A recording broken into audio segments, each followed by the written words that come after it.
ಹೇಗಿದ್ದೀರಾ? ನಮಸ್ಕಾರ, ಚೆನ್ನಾಗಿದ್ದೀನಿ ಸರ್. ನಾಳೆ ನಿಮ್ಮ ಹುಟ್ಟಿದ ದಿನ. ನಾಳೆ ಏನು ಕಾರ್ಯಕ್ರಮ, ಯಾವ ರೀತಿ ಇರುತ್ತೆ, ದಯವಿಟ್ಟು ನಮ್ಮೆಲ್ಲರಿಗೂ ತಿಳಿಸ್ಕೊಡ್ಬೇಕು ಸರ್. ನಾವೆಲ್ಲರೂ ಕಾಯ್ತಾ ಇದ್ದೀವಿ ನಿಮ್ಮ ಬರ್ಡೇಗೋಸ್ಕರ. ಎಷ್ಟು ವರ್ಷದಿಂದ ಕಾಯ್ತಾ ಇದ್ರೆ? ನಿಮ್ಮ ಬಿಗ್ ಬಾಸಿಂದ ನೋಡಿದಾಗಿಂದ ಕಾಯ್ತಾ ಇದ್ದೀವಿ ಸರ್. ಅದಕ್ಕೆ ಮುಂಚೆ ನೋಡಿದ್ವಿ, ಅದಾದಮೇಲೂ ಕೂಡ ಇನ್ನು ಮತ್ತೆ ನಿಮ್ಮನ್ನ ಹತ್ರ ನೋಡಿದ್ಮೇಲೆ ಇನ್ನು ನಾವು ಇದು ಫಸ್ಟ್ ಟೈಮ್ ನನಗೆ ನಿಮ್ಮ ಜೊತೆ ಬರ್ಡೇ ನೋಡಬೇಕು ಅನ್ನೋ ಸೆಲೆಬ್ರೇಷನ್ಸ್.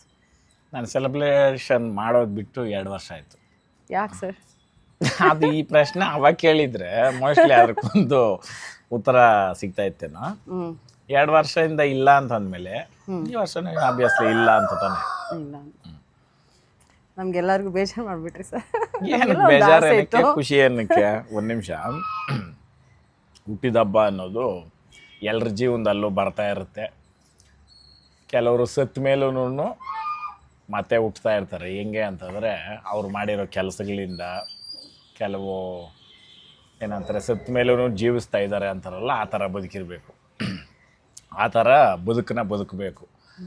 ಈ ಸೆಲೆಬ್ರೇಷನ್ ಅನ್ನೋದಕ್ಕೆ ಒಂದೇ ಒಂದು ಕತೆ ಮುಖಾಂತರ ಹೇಳ್ತೀನಿ ನಿಮಗೆ. ಒಂದು ಊರಲ್ಲಿ ಒಂದು ರಾಜ ಇರ್ತಾನೆ. ಅವನು ಎಷ್ಟು ಸಿರಿವಂತ ಅಂತಂದರೆ ಅವನು ಎಷ್ಟು ಕಣ್ಣು ಆಯಿಸಿದಷ್ಟು ಆ ಆಸ್ತಿ ಎಲ್ಲ ಅವಂದೇ. ಅವನಿಗೊಂದು ಏನನ್ಸುತ್ತೆ ಅಂದರೆ ಜನಗಳಿಗೆ ಎಲ್ರಿಗೂ ಖುಷಿ ಮಾಡಬೇಕು, ನಾನು ಒಂದು ಬರ್ಡೇ ಸೆಲೆಬ್ರೇಷನ್ ಪಾರ್ಟಿ ಮಾಡಬೇಕು ಅಂದ್ಬಿಟ್ಟು ಏನು ಮಾಡ್ತಾನೆ, ಒಂದು ಎಲ್ರಿಗೂ ಪಾರ್ಟಿ, ಯಾರು ಬೇಕಾದರೂ ಬರ್ಬೋದು, ಎಂಜಾಯ್ ಮಾಡ್ಬೋದು, ತಿನ್ಬೋದು, ಹೋಗ್ಬೋದು. ಗೊತ್ತಲ್ಲ ಮಾಮೂಲಿ ನಮ್ಮ ಜನ ಎಲ್ಲ ಹೋಗ್ತಾರೆ. ಹೋಗಿ ತಿಂದು ಕುಡಿದು ಎಂಜಾಯ್ ಮಾಡಿ ಏನು ಎಲ್ಲಿ ನೋಡಿದ್ರು ಅದೇ ಮಾತೆ ಅಂತೆ. 1 ತಿಂಗಳು ಏನಯ್ಯ ಆತ್ನ ಮಾಡಿದ್ದು, ಬಾಬಾ ನಾವು ಇನ್ನು ಆ ಜನ್ಮದಾಗ ನೋಡಿರಲಿಲ್ಲ, ಇಂಥ ಊಟ, ಅಂಥ ವೈಭೋಗ, ಅಂಥ ಇದು ಅಂತ ಮಾತಾಡಿದ್ರಂತೆ. ಮಾತಾಡಿದಾದ್ಮೇಲೆ ಇವನಿಗಿನ್ನ ಖುಷಿಯಾಗಿ ಹೋಗ್ತೈತೆ.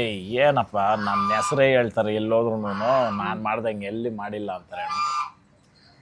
1 ವರ್ಷ ಹಂಗಾಯ್ತು. ಬರೋ ವರ್ಷ ಇನ್ನೂ ಚೆನ್ನಾಗಿ ಮಾಡ್ಬೇಕಂತ ಅಂದ್ಬಿಟ್ಟು ಎಲ್ಲ ಟಾಪ್ ಆ್ಯಂಡ್ ಟಾಪು ಊಟಗಳು ಎಲ್ಲ ಪಾರ್ಟಿ ಮಾಡಿ ಇನ್ನೂ ಸ್ವಲ್ಪ ವಿಭಿನ್ನವಾಗಿರಲಿ ಅಂದ್ಬಿಟ್ಟು ತುಪ್ಪದಲ್ಲಿ ಕೈ ತೊಳಸಿದ್ನಂತೆ. ಎಲ್ಲರ ಕೈಯೇನು ತುಪ್ಪದಲ್ಲಿ.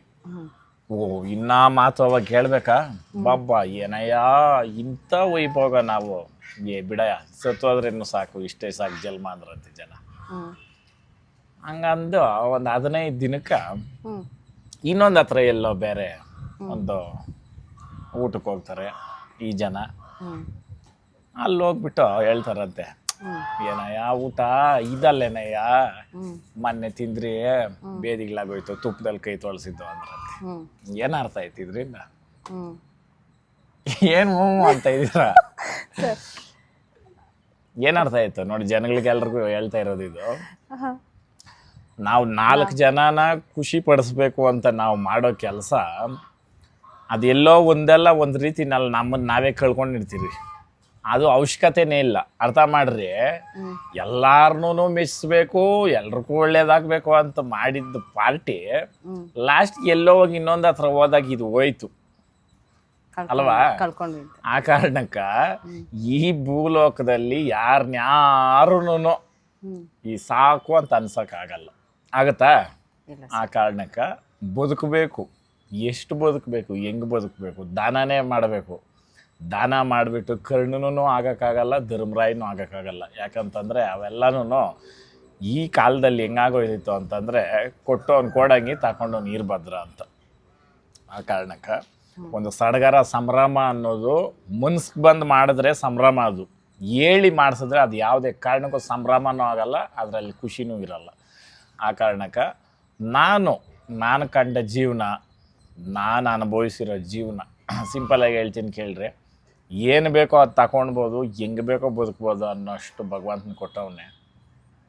ಆದರೆ ಕೊಟ್ಟಿರೋದ್ರಲ್ಲೇನೇನೇ ಕೆಲವೊಂದು ಹತ್ರ ಫುಲ್ ಸ್ಟಾಪು ಮತ್ತು ಕ್ವಶನ್ ಮಾರ್ಕೂ ಐತೆ. ಒಂದು ಕತೆ ಪುಸ್ತಕ ಓದಿದ್ರೆ ನಾವು ಅದರಲ್ಲಿ ಎಂಡ್ ಪಾಯಿಂಟು ಇರುತ್ತೆ, ಮತ್ತು ಸ್ಟಾರ್ಟಿಂಗು ಇರುತ್ತೆ, ಅದ್ರಲ್ಲಿ ಕ್ವಶನ್ ಮಾರ್ಕ್ಸು ಇರುತ್ತೆ. ಹಂಗೆ ಜೀವನದಲ್ಲಿ ಎಲ್ಲ ಐತೆ ಅಂದ್ಬಿಟ್ಟು ಎಲ್ಲನೂ ಮಾಡೋಕ್ಕಾಗಲ್ಲ. ಆ ಕಾರಣಕ್ಕೆ ಕೆಲವೊಂದರನ್ನ ಬಿಡಬೇಕಾಗ್ತದೆ. ಆ ಕಾರಣದಲ್ಲಿ ನಾನು ಒಂದು 2-3 ವರ್ಷದಿಂದ ನಾನು ಕಂಡಂಗೆ ಸಂಭ್ರಮ ಆ ಸಂಭ್ರಮದ ದಿನ ಮಾತ್ರನೇ ಅದು. ಅದಾಗಿ ಮಾರನೇ ದಿನಕ್ಕೆ ಅದು ಏನು ಮಾಡಿದ್ರೆ ಏನು ಮಾಡಿದ್ರೆ ಹೋದ್ರೇನು ಅಂತ ಅನಿಸ್ಬಿಟ್ಟೈತೆ. ಆ ಕಾರಣಕ್ಕೆ ಒಂದು ಅನ್ನ ಹಾಕೋ ಕಾರ್ಯನ ನಾನು ಕಂಡಿದ್ದು, ಹಸ್ದವ್ರಿಗೆ ಅನ್ನ ಹಾಕಿದ್ರೆ ಭಗವಂತನ ಕಾಯ್ತಾನೆ ಅಂತ. ಈಗ ಹೇಳ್ದನಲ್ಲ, ಆ ಕತೆ ಮುಖಾಂತರ ಆ ಅನ್ನದಲ್ಲೂ ಕೂಡ ಆ ತಿನ್ನೋವಾಗ ಮಾತ್ರನೇ ಆ ಅನ್ನದ ಬೆಲೆ, ಆ ತಿಂದಿದ್ದಾದ್ಮೇಲೆ ಅವನೇನು ಹಾಕಿದ್ದ ಅನ್ನೋ ಜನನೇ ಜಾಸ್ತಿ. ನಾನು ತೋರಿಸಿದ್ದು ಕೆಲವೊಬ್ರಿಗೆ ಒಂದು ಈಜು ಮುಖಾಂತರ ಹೇಳ್ತೀನಿ. ಕೆರೆನೇ ನೋಡ್ದಿರ ಇರೋರನ್ನ ಕರ್ಕೊಂಡೋಗಿ ಈಜು ಕಲಿಸ್ದೆ. ಭಯ ಬೀಳೋರು, ಇದು ಯಪ್ಪ ಇದರಲ್ಲೆಲ್ಲ ನಾವು ಬಿದ್ದರೆ ಬದುಕ್ತೀರಾ ಅಂತ. ಲೇ ಕಲಿಬೇಕೋ ಯಾವಾಗನ ಎಲ್ಲ ನಾವು ಹೋಗಿ ಕೈ ತಪ್ಪಿ ಬಿದ್ದೋದ್ರೆ ನಿನ್ನ ಜೀವ ನೀನು ಕಾಪಾಡ್ಕೊಬೇಕು ಅಂತ. ಆಮೇಲೆ ಗೊತ್ತಿಲ್ಲದಿರೋ ಇರೋರನ್ನ ಹಳ್ಳಗಳು ತೋಡೋದು, ಮೇಲೆ ಹುಲ್ಲು ಹಾಕೋದು, ನಾನು ಕರ್ಕೊಂಡು ಹೋಗೋದು. ಅರ್ಥ ಮಾಡಿರಿ, ಇದು ವಿಚಾರ ಜೀವನದಲ್ಲಿ ಭಾಳ ಇದು ಎಲ್ರಿಗೂ ಎಲ್ಲರ ಲೈಫಲ್ಲೂ ಇರ್ತೈತೆ. ಅಂದರೆ ನಾವು ಎಷ್ಟು ಸತ್ಯವಾಗಿ ನಂಬಿ ನಡೀತೀರಿ ಅನ್ನೋದ್ರ ಮೇಲೆ ನಿನ್ನ ಹಳ್ಳ ತೋಡಿರೋದು ಅದನ್ನು ನಿನ್ನ ಬೀಳಿಸ್ತೈತೋ ಏಳಿಸ್ತೈತೋ ಅನ್ನೋದು. ಈ ದೇವ್ರಾಣೆ ಹೇಳ್ತಾ ಇದ್ದೀನಿ, ದೇವ್ರ ಭಗವಂತ ನಾನು ಇದ್ದಾನೆ ಅನ್ನೋ ನಂಬೋರಿಗೆ ಇದು ಭಾಳ ಜೀವನದ ಪಾಠ. ಯಾಕೆ ಹೇಳ್ತೀನಿ ಅಂತಂದರೆ, ನಾನೇ ಕೆರೆ ನೋಡ್ದಿರೋ ಇರೋರ್ಗೆ ಈಜು ಕಲಿಸಿದವರು ನನ್ನನ್ನೇ ಕರ್ಕೊಂಡೋಗಿ ಇದರಲ್ಲಿ ನೀರಲ್ಲಿ ಬಿಟ್ಬಿಟ್ಟು ಬಂದಿರೋರು ಎಷ್ಟೋ ಜನ. ಅರ್ಥ ಮಾಡ್ರಿ, ಇವ್ನು ಅಷ್ಟು ದೂರ ಎಲ್ಲ ಹೋಗಿ ವಾಪಸ್ ಬರೋಕ್ಕಾಗಲ್ಲ, ಸುಸ್ತಾಗೋತೈತೆ, ಬಿಟ್ಬಿಡ್ತಾನೆ ಅಂತ. ಆ ಕಾರಣಕ್ಕೆ ಸುಸ್ತು ಆಗ್ತೈತೆ ಯಾವಾಗ ಗೊತ್ತಾ, ಇನ್ನೇನು ಆಗೋದೇ ಇಲ್ಲ ಜೀವನ ಅಂದವಾಗ. ಆಮೇಲೆ ಏನಾದರೂ ಭಗವಂತನು ಯಾರನ್ನಾದರೂ ಉಳಿಸವನೇ, ಕಷ್ಟದ ಮೇಲೆ ಕಷ್ಟ ಕೊಟ್ಟು ಉಳಿಸ್ತಾವನೆ ಅಂತಂದರೆ ಅಲ್ಲೊಂದು ಕರ್ಮ ಮತ್ತು ಕರ್ತವ್ಯ ಅನ್ನೋದೊಂದು ಇರ್ತೈತಿ. ಅದು ಪೂರ್ಣ ಆಗದಿರ ಹೋದರೆ ಭಗವಂತನ ಕರ್ಕೊಳೋದು ಇಲ್ಲ, ಅದಕ್ಕೊಂದು ಫುಲ್ ಸ್ಟಾಪ್ ಇರೋಲ್ಲ. ಅದಕ್ಕೆ ಫುಲ್ ಸ್ಟಾಪ್ ಆದಮೇಲೆ ಮತ್ತೆ ಕತೆ ಸ್ಟಾರ್ಟ್ ಆಗ್ತೈತೆ ನೋಡ್ರಿ. ಹಂಗೆ ಆ ಕಾರಣಕ್ಕೆ ಈ ನನ್ನ ಬರ್ಡೇ ಅಂತ ಇಕ್ಕೊಂಡು ಅಭಿಮಾನಿಗಳು ಕೈ ಎತ್ತು ಮುಗಿತೀನಿ. ಅಭಿಮಾನಕ್ಕೆ ನಾವು 2 ಪದದಲ್ಲಿ ಹೇಳಿ ಮುಗಿಸೋಕ್ಕಾಗಲ್ಲ. ಅಭಿಮಾನ 1000 ಥರ ಐತೆ. ಆಮೇಲೆ ಪ್ರೀತಿ ಇಲ್ಲಿ ಏನು ಹೇಳ್ಬೋದು ಅಂತಂದರೆ, ಎಲ್ರಿಗೂ ನಾವು ಹೇಳೋಕ್ಕಾಗಲ್ಲ, ಎಲ್ರಿಗೂ ಏನಂತೀರ ಟೆಕ್ಸ್ಟ್ ಮಾಡಿರೋದನ್ನ ರಿಟರ್ನ್ ಮಾಡೋಕ್ಕೆ ಕೂಡ ಆಗಲ್ಲ. ನಾನು ಕಂಡ ಇದರಲ್ಲಿ ಇವತ್ತು ಹೇಳ್ತೀನಿ, ಇನ್ಸ್ಟಾಗ್ರಾಮ್ ನನಗೆ ಯೂಸ್ ಮಾಡೋಕ್ಕೆ ಬರಲ್ಲ, ನನಗೆ ಮೆಸೇಜ್ ಮಾಡೋಕ್ಕೂ ಬರಲ್ಲ. ಅದನ್ನು ನೋಡ್ಕೊತಾನೆ ಒಂದು ಹುಡುಗ, ಅವನು ಏನಾನ ಹಾಕಿದ್ರೆ ಅದನ್ನು ನಾನು ನೋಡೋದಷ್ಟೇ. ದೇವರನ್ನೇ ಹೇಳ್ತಾಯಿದ್ದೀನಿ. ಓದಿದ್ದೀನಿ, ನಾನು MBA ವರೆಗೂ ಮಾಡಿದ್ದೀನಿ. ನಾನು ಒಂದು ಸಮಯದಲ್ಲಿ ಪೇಪರು ಮತ್ತು ಮಾತು ಅಂತ ಬಂದವಾಗ, ಅಂದರೆ ರೈಟಿಂಗ್ ಇರುತ್ತೆ ಗೊತ್ತಾ, ದಾಖಲೆಗಳು ಅಂತ, ನಾನು ಅದನ್ನು ಬಿಟ್ಬಿಟ್ಟೆ. ಮಾತು ಮೇಲೆ ಬಂದುಬಿಟ್ಟೆ ನಾನು. ಆ ಮಾತು ಮೇಲೆ ಬಂದಿದ್ದು ಲೈಫಲ್ಲಿ ಎಷ್ಟು ಪಾಠ ಕಲಿಸ್ತು ಅಂದರೆ, ದೇವ್ರಾಣೆ ಹೇಳ್ತೀನಿ, ನಾವು ಎಷ್ಟು ನಿಷ್ಕಲ್ಮಶವಾಗಿ ನಾವು ಮಾಡಿರೋ ಕೆಲಸ ನಿಜಾನೇ ಆದರೆ ಉತ್ತರ ಭಗವಂತನ ಕೊಟ್ಟೇ ಕೊಡ್ತಾನೆ 100%. ಒಂದಿನ ಲೇಟ್ ಆಗ್ಬೋದು, ಬಟ್ ಉತ್ತರ ಮಾತ್ರ ನಿಮಗೆ 100% ಸಿಗುತ್ತೆ.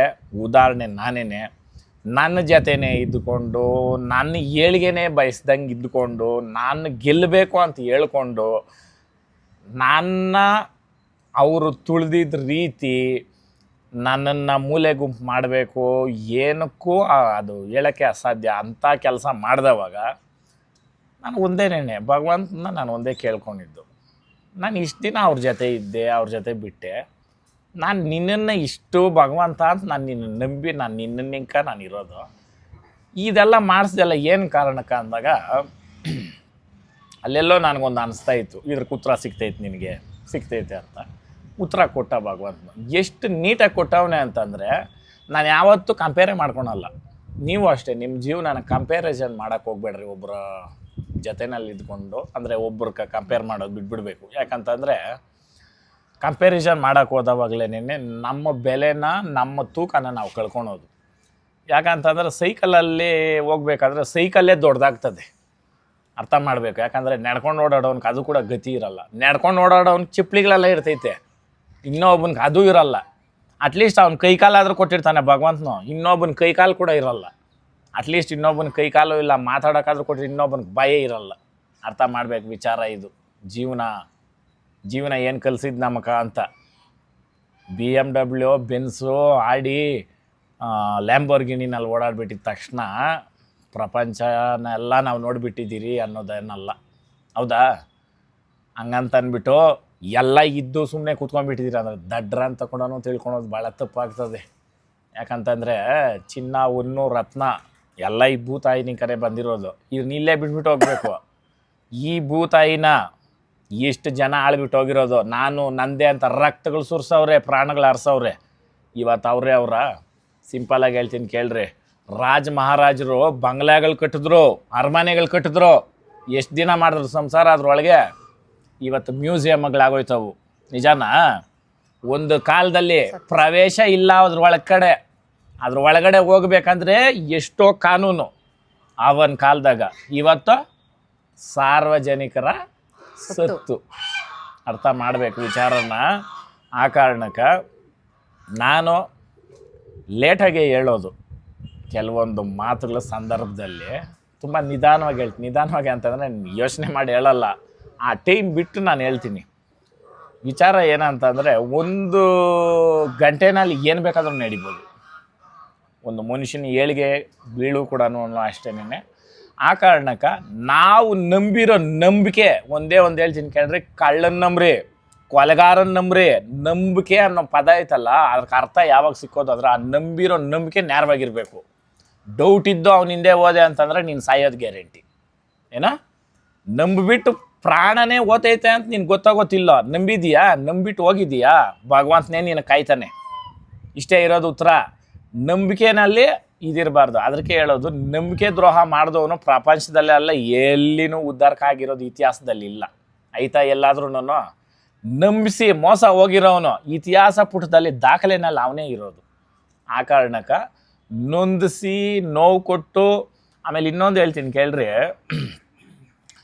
ಬಾವುಟ ಎತ್ತಿ ತೋರಿಸೋದು ಧರ್ಮರಾಯಿಂದು, ಬಾವುಟ ತೋರಿಸೋದು. ಅರ್ಥ ಮಾಡ್ರಿ. ಅಲ್ಲಿ ಆಡೋದು ಈ ವಿಷ್ಕಂಠ ನಾಗರಾವ್ ಥರ. ಅರ್ಥ ಇದ್ರಲ್ಲಿ ಭಾಳ ಐತೆ. ಏನಕ್ಕಂತಂದರೆ ನಾವು ನೋಡೋದು ನೋಟ ಎಲ್ಲನೂ ಸತ್ಯ ಆಗಿರಲ್ಲ, ಅಲ್ಲಿ ನಡೆಯೋ ಸಂದರ್ಭನೂ ಸತ್ಯ ಆಗಿರಲ್ಲ. ಆ ಕಾರಣಕ್ಕೆ ಒಂದು ಹಳೆ ಹಾಡು ನಿಮಗೂ ಎಲ್ರಿಗೂ ಗೊತ್ತಿರ್ತೈತೆ. ನೋಡಿದ್ದು ಸುಳ್ಳಾಗಬಹುದು, ಕೇಳಿದ್ದು ಸುಳ್ಳಾಗಬಹುದು, ನಿಧಾನಿಸಿ ಯೋಚಿಸಿದಾಗ ನಿಜ ಅರಿವುದು. ಆ ನಿಧಾನಿಸಿ ಯೋಚಿಸೋ ಟೈಮಲ್ಲಿ ನಾವು ಯಾವುದಂದ್ರೆ ಅದು ಇನ್ಪುಟ್ಸ್ನ ತಗೊಬಾರ್ದು, ಹಾಕ್ಕೊಬಾರ್ದು. ಆ ಕಾರಣಕ್ಕೆ ಆಮೇಲೆ ಇವತ್ತು ಬೆಳೆಯೋ ಹಬ್ಬರದಲ್ಲಿ ಈ ಜೋಶು ಮಜಾ ಖುಷಿ ಅನ್ನೋ ಇದರಲ್ಲಿ ಅದು ಮನುಷ್ಯತ್ವ ಗುಣನೇ ಬಿಟ್ಟು, ಮಾನವನ ಅನ್ನೋ ಪದದ ಅರ್ಥಗಳೇ ಬಿಟ್ಟು ಬದುಕೋ ಅವಶ್ಯಕತೆಯೇ ಇಲ್ಲ. ಕೆಲವೊಬ್ಬರು ಅದು ಏನಂತ ಮಾಡ್ತಾವ್ರೋ, ಅದು ಏನಕ್ಕಂತ ಆಡ್ತಾವ್ರೋ ದೇವರನೇ ನನಗಂತೂ ಗೊತ್ತಿಲ್ಲ. ಎಲ್ರಿಗೂ ಗೊತ್ತು ಕರ್ಮ ರಿಟರ್ನ್ಸ್ ಅನ್ನೋದು, ಎಲ್ರಿಗೂ ಗೊತ್ತು, ಅವರೇ ಹೇಳ್ತಾರೆ. ಆದ್ರೂ ಏನಕ್ಕೆ ಅನ್ನೋದು ಗೊತ್ತಾಗ್ತಾಯಿಲ್ಲ ನನಗಂತೂ. ಆಮೇಲೆ ಕೆಲವೊಂದು ನನಗೆ ಪ್ರಶ್ನೆಗಳು ಕೇಳ್ತಾರೆ. ಆ ಕೇಳೋ ಪ್ರಶ್ನೆ ಕೇಳೋನ ಹತ್ರನೇ ಉತ್ತರನೂ ಇರ್ತೈತೆ. 100% ಅದು ನನಗೂ ಗೊತ್ತು. ಇರಲಿ. ಆದ್ರೂ ನಾನು ಏನು ಹೇಳ್ತೀನಿ ಅಂತಂದರೆ, ಕರ್ಮ ರಿಟರ್ನ್ಸ್ ಅಂತ ನಿನ್ನ ಬಾಯಲ್ಲೇ ಬರ್ತದೆ, ನೀನೇ ಹೇಳ್ತೀಯ. ಮತ್ತು ನೀನೇನೇ ಕರ್ಮದ ಕೆಲಸ ಮಾಡ್ದವಾಗ ಅದ್ರ ಇಂಪ್ಯಾಕ್ಟ್ ಹೆಂಗಿರ್ಬೋದು ಅನ್ನೋದು ಯೋಚನೆ ಮಾಡಿರಿ. ಹೆಂಗಾಗ್ಬಿಟ್ಟೈತೆ ಅಂದರೆ, ಬಿದ್ದವಾಗ ಕಾಲು ಹಿಡಿಯೋದು, ಎದ್ದು ನಿಂತ್ಕೊಂಡ್ಮೇಲೆ ಅವನ್ನೇ ಎಗರಿಸು ಒದಿಯೋದು. ಇದು ಹಂಗಾಗ್ಬಿಟ್ಟೈತೆ. ಆ ಕಾರಣಕ್ಕೆ ಇಲ್ಲಿ ದುಡ್ಡು ಒಂದೇ ಮುಖ್ಯನಾ? ಅಲ್ಲ. ಖುಷಿ ಒಂದೇ ಮುಖ್ಯನಾ? ಅಲ್ಲ. ಏನು ಮುಖ್ಯ?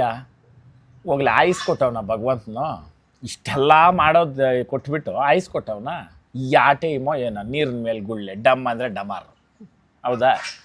ಅದೂ ಇಲ್ಲ. ಸರಿ, ತಿಂತೀಯ, ಏನು ತಿಂದ್ಬಿಡ್ತೀಯ? 1 kg ಬಂಗಾರ ತಿನ್ನಕತ್ತದ? ಒಳ್ಳೆ ಮರಿ ಹೊಡೆದು ಬಿಡೋಣ. ಅವನ ಅಮ್ಮನ್ನೇಕೆ 25 kg ಬೀಳೋ ಮಾಂಸದ ಮರಿ ಹೊಡ್ರೆ, ಅವನ ತಾಯಿನೇಕೆ 1 kg ಮಾಂಸ ತಿಂದು ಅರ್ಗಿಸೋನವನ್ನ. ಯೋಚನೆ ಮಾಡ್ರಿ. ಇವನ ಅಮ್ಮನ್ನೇಕೆ ಇಂಥ ಪ್ರಪಂಚದಾಗ ಹುಟ್ಟಿ ಏನಕ್ಕ ಈ ಬಾಳುಗಳು? ಅಲ್ಲ, ಎದೆನಾಗ ನಾಟಬೇಕು. ಆಡೋ ಮಾತು ಕೆಲವ್ರು ಹೇಳೋದು, ಏನು ಗುರು ಓಪನ್ನಾಗೆ ಮಾತಾಡ್ತೀಯ ಅಂತ. ಅವನ ಅಮ್ಮನ್ನೇ ಕೇಯ ಓಪನ್ನಾಗೆ ಮಾತಾಡೋದು, ಹೇಳ್ದಂಗೆ ಬದುಕ್ತಾ ಇರೋದು. ಹೇಳಿದ ಬದುಕಕ್ಕೂ ಆಡೋ ಮಾತಕ್ಕೂ ವ್ಯತ್ಯಾಸ ಇದ್ದರೆ ಭಗವಂತನ ನೋಡ್ಕೊಳ್ಳಿ. ಭಗವಂತನು ಅದನ್ನೇ ಹೇಳೋದು. ತೂಕ ಮಾಡಿದ್ರೆ, ಮೊನ್ನೆ ಒಂದು ಸಾಲುಗಳು ನೋಡಿದೆ, ಡಾಕ್ಟರ್ ರಾಜ್ಕುಮಾರ್ ಅವರು ಮತ್ತು ಅಶ್ವಥ್ ಅವರು ಮಾತಾಡಿರೋದು. ಅದು ಮನುಷ್ಯನ ಬೆಲೆ ಹೆಚ್ಚೋದು ಯಾವಾಗ? ಅವ್ನು ಮಾತಾಡೋ ಮಾತಲ್ಲಿ ತೂಕ ಇರಬೇಕು. ಯಾವ ಥರ ತೂಕ? ಚಿನ್ನನ ತೂಕ ಮಾಡಿದವಾಗ, ಚಿನ್ನನ ಯಾರಾಬಿರಿ ತೂಕ ಮಾಡ್ತಾರ? ಒಂದು ಗಾಳಿ ಸುಮ್ಮನೆ ಹಿಂಗೆ ಬಂದ್ರೂ ಇರು ತಿರ್ಗಾ ಕರೆಕ್ಟಾ? ಸುಮ್ಮನೆ ಒಂದು ಗಾಳಿಗೂ ಅಷ್ಟು ಅರ್ಥ ಸಿಗ್ತಾ ಇದೆ ಚಿನ್ನ ಅಂದವಾಗ. ಅದಕ್ಕೆ ಅರ್ಥವಿಲ್ಲದ ಮಾತು ವ್ಯರ್ಥವಾಗುವ ಸಮಯದಲ್ಲಿ ಆಡಿದರೆ ಫಲವೇನು ಅಂತ. ಅರ್ಥನೇ ಇರಲ್ಲ ಕೆಲವು ಮಾತುಗಳು, ಕೆಲವು ಸಂದರ್ಭದಲ್ಲಿ ಅದು ಅವಶ್ಯಕತೆನೇ ಇಲ್ಲ ಅಂಥ ಇದುಗಳು ಬೇಕಾಗಿಲ್ಲ. ಇವಾಗ ಒಂದು ಏನು ಫಂಕ್ಷನ್ ಮಾಡಿ ನಾನು ಸುಮಾರು ಕಾರ್ಯಕ್ರಮಗಳು ಮಾಡ್ಕೊಂಬಂದೆ. ಎಷ್ಟು ನಿಸ್ವಾರ್ಥವಾಗಿ ಮಾಡಿದ್ದೀನಿ ಅಂದರೆ ಒಂದು ಹೊತ್ತು ಊಟ ಕೂಡ ನಾನು ಎಕ್ಸ್ಪೆಕ್ಟ್ ಮಾಡಿರಲಿಲ್ಲ. ಅಂದರೆ ಇದರಿಂದ ನನಗೇನು ಬರ್ತೈತೆ ಲಾಭ, ಇದ್ರನ್ನ ಮಾಡಿದ್ರೆ ನನಗೇನು ಸಿಗ್ತೈತೆ ಅದು ನಾನು ಮಾಡಿದರೆ ನಾನು ಬದುಕೋದೇ ಸಾಕ್ಷಿ. ಎಷ್ಟೋ ಜನ ಗೊತ್ತಿರೋರು ಗೊತ್ತಿಲ್ದಿರೋರು ಅಣ್ಣ ಅಂದವಾಗ ಅಣ್ಣ ಅಂದಿದ್ದೀನಿ. ಏನೋ ಯಾರೇ ಮುಖಪರಿಚಯನೇ ಬೇಡ, ಇಲ್ಲ ಫೋನ್ ಮಾಡಿ ಹಿಂಗೆ ಮಾತಾಡಿದ್ದೀನಿ. ಅದ್ರ ಹಿಂದೆ ಏನೋ ತಂತ್ರ ಕುತಂತ್ರ ದೇವರೇ ನನಗೆ ಗೊತ್ತಿಲ್ಲ. ಇವತ್ತಿಗೂ ಇವಾಗ ಮಾತಾಡ್ತಾ ಇದ್ದೀನಿ 2026 ಮಾರ್ಚ್ 11ನೇ ತಾರೀಕು ಇವತ್ತು ನಾನು ಮಾತಾಡ್ತಾ ಇರೋದು. ಇವತ್ತುವರೆಗೂ ನನಗೆಲ್ಲೋ ಒಂದು ನನ್ನ ನಂಬಿಕೆ ನನ್ನ ಜೀವನದಲ್ಲಿ ನಡೆದಿರೋದು ಏನಂತಂದರೆ, ಸತ್ಯವಾಗಿ ನೀನು ನಡಿ, ನಿನಗೆ ಕಾಲ ಐತೆ, ಅದೇ ನಿನಗೆ ಉತ್ತರ ಕೊಡ್ತೈತೆ ಅಂತ. ಕಾಲ ಐತೆ ತಸ್ಮೈ ನಮಃ ಅಂತ. ಅದು ಏನೋ ನಾನು ಆ ಟೈಮ್ಗೆ ದೇವರನ್ನೇ ಹೇಳ್ತೀನಿ, ಕೆಲವೊಂದು ಮಾತುಗಳು ನಾನು ಆಡೋದು ನನಗೆ ಗೊತ್ತಿರಲ್ಲ. ಇದು ನಾನು ಮಾತಾಡಿದ್ದೀನ ಅಂತ ನನಗೆ ಅನಿಸಲ್ಲ, ಆ ಭಗವಂತ ಆಡಿಸೋದು.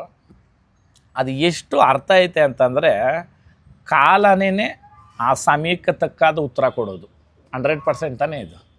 ಯಾಕೆ ಈ ಮಾತು ಹೇಳ್ತೀನಿ ಅಂತಂದರೆ, ಒಬ್ಬ ಅದು ಹೇಳ್ಬೋದೋ ಇಲ್ಲ ಗೊತ್ತಿಲ್ಲ, ಬಟ್ ಎಕ್ಸಾಂಪಲ್ ಕೊಡ್ಬೇಕಂದಾಗ ನಾನು ಕೊಡ್ತೀನಿ.